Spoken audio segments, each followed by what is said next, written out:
my name is Shivani. I'm from the US and I recently moved to the UK about 2 years ago.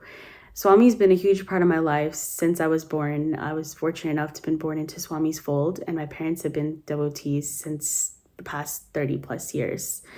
When I think of a moment with Sai, I think I'd really like to reflect on the few experiences I've had that have shown me that Swami really listens through prayer. And if you pray intently, he does listen in his own timing, but he definitely does listen. I was fortunate enough to have been going to Bharati in Vrindavan since I was about 2 years old. That was the first trip I had.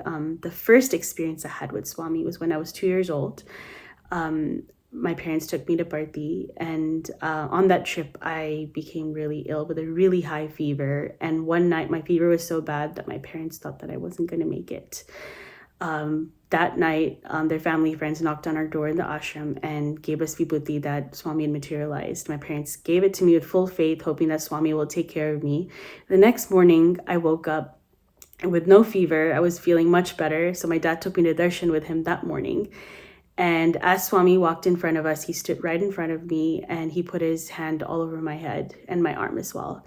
Now, that's one experience that I would do anything in the world to just remember what it actually felt like in person. And I think throughout my childhood, I always yearned for those moments where I could just have that one-on-one physical experience to deepen my connection with Swami, because I think growing up and being born in the Sai fold, I think all of us can relate to the fact that we know that Swami is a part of our life and we know what he means to us, but we want to have that experience where we just know that Swami's there and that he's there for us. So my parents were taking me to Bharati and Vrindavan throughout my summer breaks. And I remember on my trips to Bharati, I would catch glimpses of Swami. I would get really excited to see him as he walked in front of us. I had a chance to give a lot of letters to him. I don't really remember what I wrote in those letters, but I remember being really excited when he took them from me. And there was one moment where I think I saw a devotee giving a rose to Swami during a program, and that wish stayed in my mind that I really, really wish that I could give a rose to him and also to have a one-on-one experience with him. I didn't really realize that wish would come true until I joined the USA Southeast Regional pilgrimage the summer before I started high school. So that summer when we went to Bharati about 2 weeks earlier when the pilgrimage started.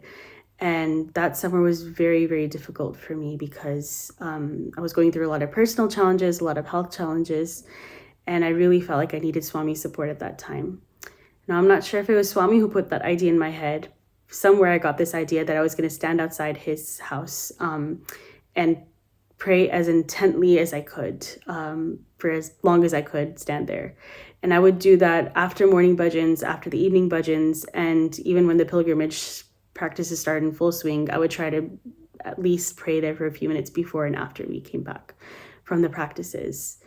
And I remember just starting to really feel disappointed because days after days were going and we didn't know whether we were going to have the chance to offer a musical offering because our flight was actually booked. And I think it was about a day or two before that we found out that we were having the chance to perform our musical offering the day that we were flying out. And that itself was so exciting to me because I'd never had a chance to do anything like that before.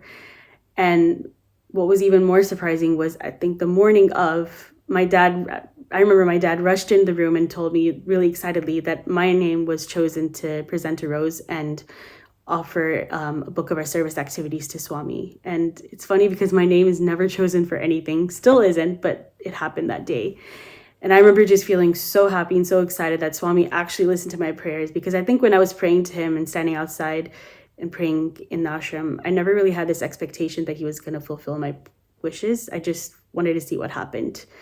So when we went up to Swami to present the service book and the rose, I just remember feeling so overwhelmed by his presence that I think I was in shock, and I just couldn't believe that my prayers were actually answered. And not just that, I think another beautiful moment during that musical offering was our group actually sang one of the bhajans that my mom composed. And I remember looking at Swami at that time when that bhajan we were singing the bhajan, and he had this huge smile on his face, and he was actually looking in our direction. And I think that was such a beautiful moment for myself and my mom as well. And to even add to that, after the musical program was done, I didn't realize, but Swami had actually, they moved him down to from the veranda to sit right in front of me, because I was sitting in the front row. And he was giving saris out to the women, and I think white material out to the men.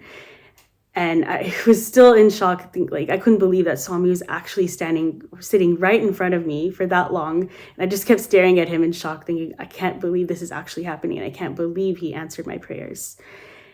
And right at that moment, they were bringing these saris out, and I saw one of them. And I remember thinking, oh my gosh, I really want one of those saris. It would be really nice if I had one. And I didn't realize that at the same time that I had that thought, Swami actually said to me jokingly, like, nothing for you.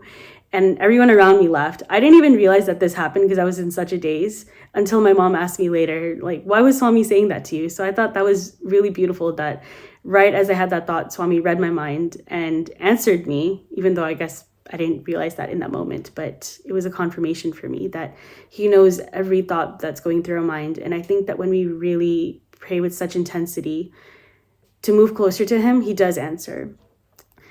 And I think many years later, the same experience came up again when after uni, I was really struggling with my faith again. I was going through a lot of struggles as well. And my mom and I made a trip to Parthi. And I remember just standing in that same corner that I used to stand in to pray, and just I closed my eyes and I really tried to experience what I was feeling at that time and how I prayed with such intensity.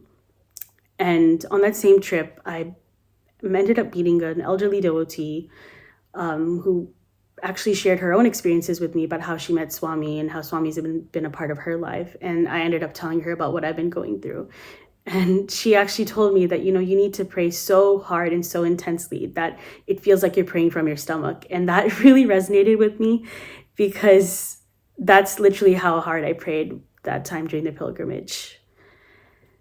And I think that was a really wonderful confirmation that even though Swami wasn't in his physical form, he gave me a message and reminded me of that, like, this is exactly what I had to do to make sure that Swami did listen to me through somebody else. So I think these experiences have really shown me that how powerful prayer is, and that he does listen. He takes his time. It may seem like he's not listening, and may seem like nothing's happening, but I think Swami works his magic through his own timing, and that's what I wanted to share. Sai Ram.